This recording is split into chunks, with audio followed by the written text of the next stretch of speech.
ព្រះគម្ពីរបានចែងពីរូបរាងសត្វនាពេលអនាគតដ៏គួរឲ្យភ័យខ្លាចមួយ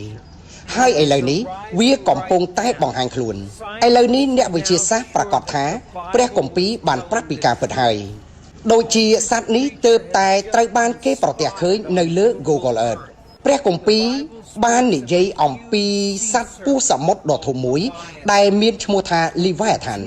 ដែលវានឹងបន្តរស់នៅក្នុងសមុទ្ររហូតដល់ការជំរុំជម្រះចុងក្រោយរបស់ព្រះក៏មានបន្ទូលដែរថា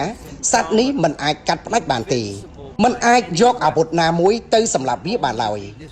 អ្នកដែលបំផ្លាញវាបានគឺមានតែព្រះ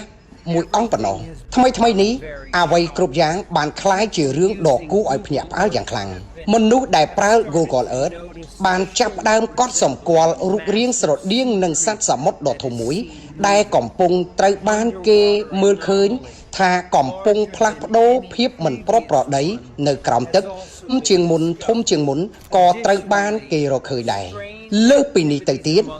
សកម្មភាពចម្លែកក្នុងចំណោមសត្វសមុទ្រត្រូវបានគេរាយការណ៍មកថាត្រីបាឡែននិងផ្សោតមួយចំនួនធំត្រូវបានគេថតបានពីការធ្វើដំណើររបស់ពួកវាឆ្ពោះទៅឆ្នេរសមុទ្រដើម្បីគេចខ្លួនហាក់បីដូចជាភ័យខ្លាចអ្វីមួយសញ្ញាទាំងអស់នេះមិនមែនជាការចៃដន្យទេព្រះគម្ពីរបាននិយាយអំពីព្រឹត្តិការណ៍ទាំងអស់នេះជាយូរយារណាស់មកហើយនេះអាចត្រូវបានបកស្រាយថាជាការប្រមានចុងក្រោយរបស់ព្រះមុនថ្ងៃជំរុំជម្រះមកដល់នៅក្នុងគម្ពីរអេសាយចំពុក27ខ1បានចែងថានៅថ្ងៃនោះព្រះអង្គម្ចាស់នឹងប្រើព្រះខ័នដ៏ធំហើយមុតនិងប្រកបដោយមហិទ្ធិឫទ្ធិដើម្បីដាក់ទោសអរិយទឹកគឺពស់ដ៏កំសា